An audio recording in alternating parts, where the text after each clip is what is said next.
My dear friends and professionalist, I Uday Singh advocate speaking. ನೀವೆಲ್ಲರೂ ಸಹ ನನ್ನ ಚಾನಲ್ ಅನ್ನು ನೋಡ್ತಾ ಇದ್ದೀರಿ ಅಂತ ನಾನು ಅಂದ್ಕೊಂಡಿದ್ದೀನಿ. ದಯವಿಟ್ಟು ಶೇರ್ ಮಾಡಿ, ಲೈಕ್ ಮಾಡಿ ಮತ್ತು ಕಮೆಂಟ್ ಮಾಡಿ ಮತ್ತು ನನ್ನ ಚಾನಲ್ಗೆ ಸಬ್ಸ್ಕ್ರೈಬ್ ಆಗೋದನ್ನ ಮರಿಬೇಡಿ.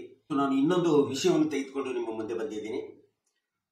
ಕಾಲ ಪರಿಮಿತಿ ಕಾಯ್ದೆ 1963ರ ಅಡಿಯಲ್ಲಿ ಸೆಕ್ಷನ್ 6 to 12 ವರೆಗೆ ಯಾವ್ಯಾವ ಸೆಕ್ಷನ್ ಏನೇನು ಹೇಳಿದ್ದಾವೆ ಅನ್ನೋದ್ರ ಬಗ್ಗೆ ನಾವು ಒಂದಿಷ್ಟು ತಿಳ್ಕೊಳ್ಳಿಕ್ಕೆ ಪ್ರಯತ್ನ ಮಾಡೋಣ ಈ ವಿಡಿಯೋ ಮೂಲಕ.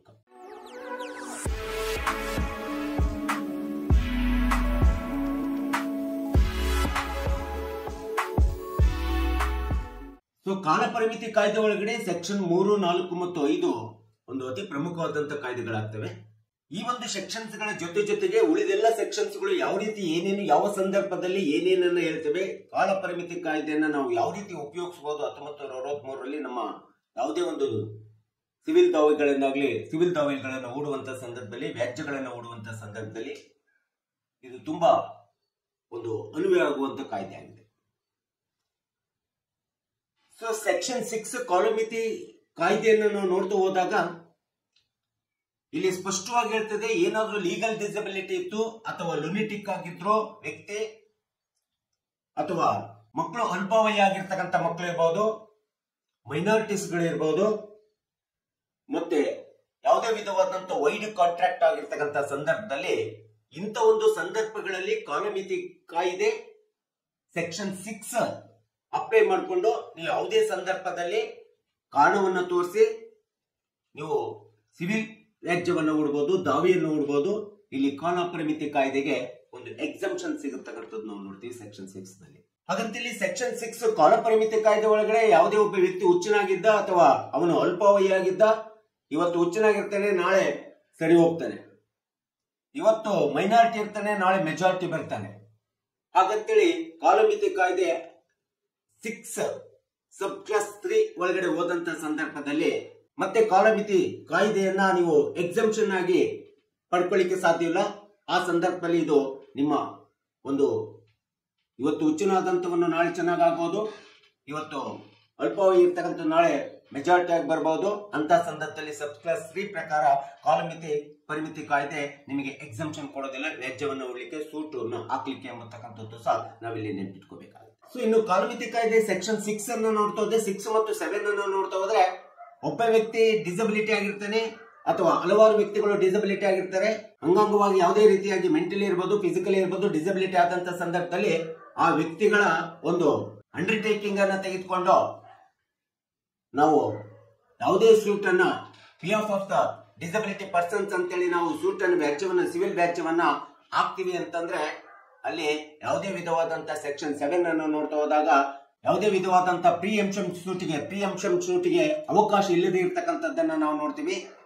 ಇಲ್ಲಿ ಈ ಒಂದು ಸೆಕ್ಷನ್ 6 ಮತ್ತು 7 ನಿರಂತರವಾಗಿ ಉಪಯೋಗಿಸಿಕೊಳ್ಳಿಕ್ಕೆ ಕಾಲ ಪರಿಮಿತಿ ಕಾಯ್ದೆ ಒಳಗಡೆ ಅವಕಾಶವಿಲ್ಲ ಎಂಬತಕ್ಕಂಥದ್ದನ್ನ ಸಬ್ ಕ್ಲಾಸ್ 3 ಹೇಳ್ತಕ್ಕಂಥದ್ದು ನಾವು ಇಲ್ಲಿ ನೋಡ್ತಾ ಇದ್ದೀವಿ. ಇನ್ನು ಸೆಕ್ಷನ್ 8 ಅನ್ನು ಬಂದಂತ ಸಂದರ್ಭದಲ್ಲಿ ಸೆಕ್ಷನ್ 8 ಒಳಗಡೆ ನೀವು ಕೆಲವೊಂದು ಸಂದರ್ಭದಲ್ಲಿ ಕಾಲ ಪರಿಮಿತಿ ಕಾಯ್ದೆಯನ್ನ ಎಕ್ಸಂಪ್ಷನ್ ತೆಗೆದುಕೊಂಡು ನೀವು ಯಾವುದೇ ಸಿವಿಲ್ ದಾವೆಯನ್ನು ಹಾಕಬಹುದು. ಅದು ಯಾವ ಸಂದರ್ಭ ಅಂತಂದ್ರೆ, ಒಂದು ವೇಳೆ ಒಟ್ಟು ಕುಟುಂಬದೊಳಗಡೆ ಒಂದು ಆಸ್ತಿ ಇರ್ತದೆ, ಆಸ್ತಿ ಇದ್ದಂತ ಸಂದರ್ಭದಲ್ಲಿ ಆ ಆಸ್ತಿ ಒಳಗಡೆ ಯಾರಿಗೆ ಅತಿ ಹೆಚ್ಚಿನ ಪ್ರಿಫರೆನ್ಷಿಯಲ್ ಇರ್ತದೆ, ಪ್ರಾಧಾನ್ಯತೆ ಇರ್ತದೆ, ಆ ಒಂದು ಪ್ರಿಫರೆನ್ಷಿಯಲ್ ಪ್ರಾಧಾನ್ಯತೆಯನ್ನು ಪಡ್ಕೊಂಡು ಒಟ್ಟಾರೆ ಎಲ್ಲ ಕುಟುಂಬದ ಸದಸ್ಯರುಗಳ ಒಪ್ಪಿಗೆಯನ್ನು ತೆಗೆದುಕೊಂಡು ಆ ಒಪ್ಪಿಗೆ ಸಿಕ್ಕ ನಂತರ ಆ ವ್ಯಕ್ತಿ ಕಾಲ ಪರಿಮಿತಿ ಕಾಯ್ದೆಯಿಂದ ಎಕ್ಸಂಪ್ಷನ್ ಅನ್ನ ಪಡ್ಕೊಂಡು ಯಾವುದೇ ಒಂದು ಸಿವಿಲ್ ದಾವೆಯನ್ನು ಹಾಕಬಹುದು ಅಂತೇಳಿ ಸೆಕ್ಷನ್ 8 ಸ್ಪಷ್ಟವಾಗಿ ಹೇಳ್ತಕ್ಕಂಥದ್ದು ನಾವು ನೋಡ್ತಾ ಇದ್ದೀವಿ. ಹಾಗೆ ಸೆಕ್ಷನ್ 9ರ ಪ್ರಕಾರ ಈ ಒಂದು ಕಾಲ ಪರಿಮಿತಿ ಕಾಯ್ದೆಯಲ್ಲಿ ನಾವು ಯಾವುದೇ ಒಂದು ವ್ಯಾಜ್ಯವನ್ನು ಹೂಡಬೇಕಾದ್ರೆ, ದಾವೆಯನ್ನು ಹೂಡುವಂತ ಸಂದರ್ಭದೊಳಗಡೆ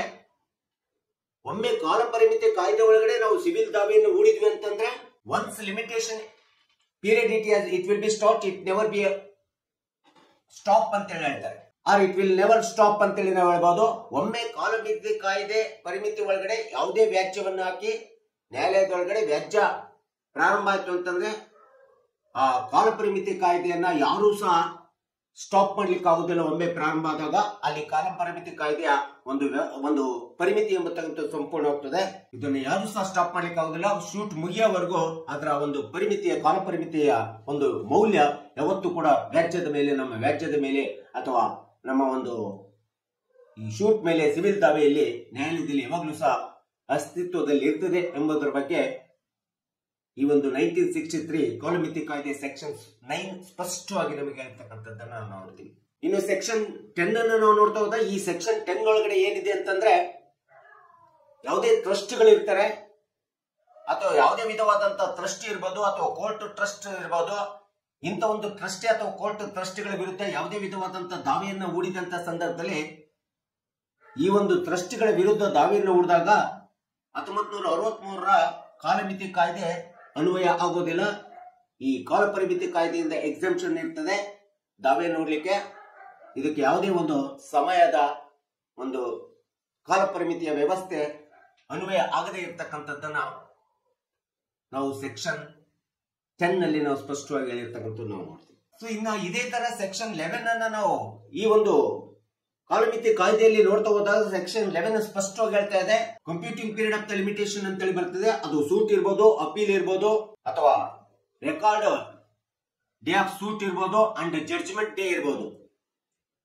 ಈ ಒಂದು ಸೂಟ್ ಫೈಲ್ ಮಾಡುವಂತ ದಿನ ಇರ್ಬೋದು ಅಥವಾ ಅಪೀಲ್ ಮೇಲ್ಮನವಿ ಮಾಡಿಕೊಳ್ಳುವಂತ ಅಪೀಲ್ ದಿನ ಇರ್ಬೋದು, ಅಥವಾ ಆ ಒಂದು ಅಪೀಲ್ ಅನ್ನ ಸೂಟ್ ಅನ್ನ ರೆಕಾರ್ಡ್ ಮಾಡುವಂತ ದಿನ ಇರ್ಬೋದು, ಅಥವಾ ಜಡ್ಜ್ಮೆಂಟ್ ಕೊಟ್ಟಿರುವಂತ ದಿನ ಇರ್ಬೋದು. ಎಲ್ಲ ದಿನಗಳನ್ನ ಕಾಲ ಪರಿಮಿತಿ ಕಾಯ್ದೆ ಒಳಗಡೆ ಲೆಕ್ಕ ಹಾಕ್ಲಿಕ್ಕೆ ಬರೋದಿಲ್ಲ. ಇವೆಲ್ಲವುಗಳನ್ನ ಈ ಎಲ್ಲ ದಿನಗಳನ್ನ ಎಕ್ಸೆಂಪ್ಷನ್ ಆಗಿ ನಾವು ಯಾವುದೇ ಸೂಟ್ ಅನ್ನ ಹಾಕುವಂತ ಸಂದರ್ಭದಲ್ಲಿ ಕಾಲ ಪರಿಮಿತಿ ಕಾಯ್ದೆಯಿಂದ ನಾವು ಒಂದು ಪರ್ಮಿಷನ್ ಅನ್ನ ನಾವು ತೆಗೆದುಕೊಂಡ್ವಿ ಅಥವಾ ಇದು ಯಾವುದೇ ವಿಧವಾದಂತ ಅಡ್ಡ ಪರಿಣಾಮ ಬೀರೋದಿಲ್ಲ ಎಂಬತಕ್ಕಂಥದ್ದನ್ನ ನಾವು ಇಟ್ಕೋಬೇಕಾಗುತ್ತೆ ಇಂಥ ಒಂದು ಸಂದರ್ಭಗಳಲ್ಲಿ. ಇನ್ನು ಸೆಕ್ಷನ್ 12 ಕಾಲ ಪರಿಮಿತಿ ಕಾಯ್ದೆ 1963 ವ್ಯವಸ್ಥೆ ಒಳಗಡೆ ಸೆಕ್ಷನ್ 12 ಯಾವ ರೀತಿಯಾದಂತಹ ಒಂದು ಎಕ್ಸಾಮ್ಷನ್ ಅನ್ನು ನಾವು ಈ ಒಂದು ಕಾಲ ಪರಿಮಿತಿ ಕಾಯ್ದೆಯಲ್ಲಿ ಪಡ್ಕೋಬಹುದು ಎಂಬುದರ ಬಗ್ಗೆ ಸ್ಪಷ್ಟವಾಗಿ ಹೇಳ್ತಾ ಇದೆ. ಅಂತ ಒಂದು ಸಂದರ್ಭಗಳಂತಂದ್ರೆ, ಯಾವುದೇ ಒಂದು ದಾವೆ ಒಳಗಡೆ ನಾವು ಸರ್ಟಿಫೈಡ್ ಕಾಪಿಯನ್ನು ಸರ್ಟಿಫೈಡ್ ಕಾಪಿಗೆ ಅಪ್ಲೈ ಮಾಡ್ತೀವಿ. Urgent copy application, necessity of the copy application ಅಂತೇಳಿ ನಾವು ಯಾವುದೋ ಒಂದು ದಾವೆ ಒಳಗಡೆ ಸರ್ಟಿಫೈಡ್ ಕಾಪಿಗೆ ಅಪ್ಲೈ ಮಾಡ್ತೀವಿ. ಆ ಸರ್ಟಿಫೈಡ್ ಕಾಪಿ ಅಪ್ಲೈ ಮಾಡಿದಂತ ಆನ್ ಡೇಟ್ ಏನಿದೆಯಲ್ಲ ಅಥವಾ ಪಡೆದುಕೊಂಡಂತ ಡೇಟ್ ಏನಿದೆಯಲ್ಲ, ಆ ಪಡೆದುಕೊಂಡಂತ ಡೇಟ್ ಅನ್ನ ನಾವು ಕಾಲ ಪರಿಮಿತಿ ಕಾಯ್ದೆ ಒಳಗಡೆ ಲೆಕ್ಕ ಹಾಕ್ಲಿಕ್ಕೆ ಬರೋದಿಲ್ಲ. ಅದನ್ನು ಹೊರತುಪಡಿಸಿ ಕಾಲ ಪರಿಮಿತಿಯನ್ನ ನಾವು ಇಡಬೇಕಾಗುತ್ತೆ. ಇನ್ನ ಯಾವುದೇ ಒಂದು ವ್ಯಾಜ್ಯದೊಳಗಡೆ ನಾವು ಹಣವನ್ನ ಡೆಪಾಸಿಟ್ ಮಾಡಬೇಕಾಗುತ್ತೆ. ಆ ಹಣವನ್ನ ಡೆಪಾಸಿಟ್ ಮಾಡಿದ ಡೇಟಿನಿಂದ ನಮಗೆ ಕಾಲ ಪರಿಮಿತಿ ಕಾಯ್ದೆ ಅನ್ವಯ ಆಗ್ತದೆ. ಇನ್ನು ಅಪ್ಲಿಕೇಶನ್ಸ್ ಆಫ್ ದ ಅಪಿಯರೆನ್ಸ್ ಅಂತ ಡೇಟ್ ಇರ್ಬೋದು, ಡೇಟ್ ಆಫ್ ಜಡ್ಜ್ಮೆಂಟ್ ಆನ್ ಇರ್ಬೋದು, ಕಾಪಿ ಅಪ್ಲೈಡ್ ಆನ್ ಡೇಟ್ ಇರ್ಬೋದು, ಕಾಪಿ ರೆಕಾರ್ಡೆಡ್ ಆನ್ ಡೇಟ್ ಇರ್ಬೋದು, ಇನ್ನು applications of the appearance of the date ಇರ್ಬೋದು. ಎಲ್ಲ ಸಂದರ್ಭಗಳಲ್ಲಿ ಎಲ್ಲ ಡೇಟ್ಗಳನ್ನ ನಾವು ಹೊರತುಪಡಿಸಿ, ಎಲ್ಲ ಕಾಲ ಪರಿಮಿತಿಯನ್ನ ಕಾಲಾವಧಿಯನ್ನು ಹೊರತುಪಡಿಸಿ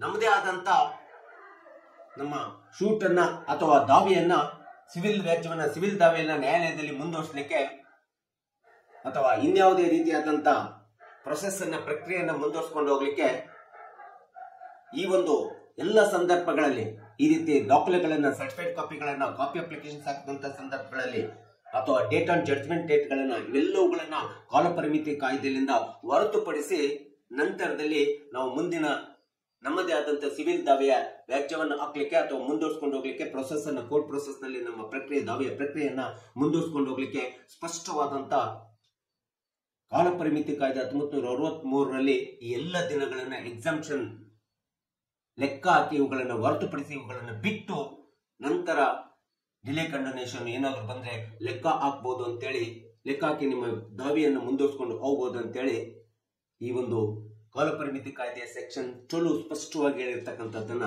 ನಾವು ನೋಡ್ತಾ ಇದ್ದೀವಿ. ಸೊ ಹೀಗೆ ಈ ಒಂದು ಯಾವುದೇ ಸಿವಿಲ್ ದಾವೆಯನ್ನು ಹೂಡುವಂತ ಸಂದರ್ಭದಲ್ಲಿ ಅದು ಟ್ರಯಲ್ ಕೋರ್ಟ್ ಇರ್ಬೋದು, ಸೀನಿಯರ್ ಡಿವಿಷನ್ ಕೋರ್ಟ್ ಇರ್ಬೋದು, ಅಥವಾ PDG ಕೋರ್ಟ್ ಇರ್ಬೋದು, principal district session judge court ಇರ್ಬೋದು, ಸೊ ಇನ್ಯಾವುದೇ ಹೈಕೋರ್ಟ್ಗಳಲ್ಲಿ ಇರ್ಬೋದು. ಸೊ ಈ ರೀತಿ ಕಾಲ ಪರಿಮಿತಿ ಕಾಯ್ದೆ 1963ರಲ್ಲಿ ಇರ್ತಕ್ಕಂಥ ಕೆಲವೊಂದು ಸೆಕ್ಷನ್ಸ್ ಗಳ ಒಂದು ಎಕ್ಸೆಂಪ್ಷನ್ಸ್ ಏನಿದೆ, ಸಂದರ್ಭಕ್ಕೆ ತಕ್ಕಂತೆ ನಿಯಮಾನುಸಾರ ನಾವು ಯಾವ ರೀತಿ ಒಂದು ಎಕ್ಸೆಂಪ್ಷನ್ ಅನ್ನ ಪಡಿಬಹುದು. ಕಾಲ ಪರಿಮಿತಿ ಕಾಯ್ದೆಯಲ್ಲಿ ಸೆಕ್ಷನ್ 6ರಿಂದ ಹಿಡಿದು ಸೆಕ್ಷನ್ 12 ವರೆಗೆ ಈ ರೀತಿಯಾದಂತ ಒಂದು ಸಂದರ್ಭಾನುಸಾರ ಅನುಕೂಲತೆಗಳನ್ನ ಈ ಕಾಲಮಿತಿ ಕಾಯ್ದೆ 1963 ಪ್ರತಿಯೊಬ್ಬ ಸಾರ್ವಜನಿಕರಿಗೂ, ಕಕ್ಷಿದಾರರಿಗೂ ಮತ್ತು ನಮ್ಮಂತ ವಕೀಲರಿಗೂ ಸಹ ಎಲ್ಲರಿಗೂ ಸಹ ಒಂದು ಅವಕಾಶ ಮಾಡಿಕೊಟ್ಟಿದೆ ಕಾನೂನಿನ ಒಳಗಡೆ ಎಂಬತಕ್ಕಂಥದ್ದನ್ನ ನಾವು ನೀವುಗಳೆಲ್ಲರೂ ತಿಳ್ಕೋಬೇಕು ಎಂಬತಕ್ಕಂಥ ಹಿನ್ನೆಲೆಯನ್ನು ಇಟ್ಕೊಂಡು ಈ ವಿಡಿಯೋನ ಮಾಡಿದ್ದೀನಿ. ಸೊ ದಯವಿಟ್ಟು ನನ್ನ ವಿಡಿಯೋ ಇಷ್ಟ ಆಗಿದ್ರೆ ಶೇರ್ ಮಾಡಿ, ಲೈಕ್ ಮಾಡಿ, ಕಮೆಂಟ್ ಮಾಡಿ ಮತ್ತು ಸಬ್ಸ್ಕ್ರೈಬ್ ಆಗದೆ ಮರಿಬೇಡಿ. ನೀವೆಲ್ಲರೂ ಸಹ ನನ್ನ ವಿಡಿಯೋಗೆ ಸಬ್ಸ್ಕ್ರೈಬ್ ಆಗಿ ಇವತ್ತಿನ ವಿಡಿಯೋಗೆ ವಿರಾಮವನ್ನು ಹೇಳ್ತೀನಿ. ಇನ್ನೊಂದು ವಿಷಯವನ್ನು ತೆಗೆದುಕೊಂಡು ನಿಮ್ಮ ಮುಂದೆ ಬರ್ತೀನಿ. ಜೈ ಹಿಂದ್, ಜೈ ಕರ್ನಾಟಕ.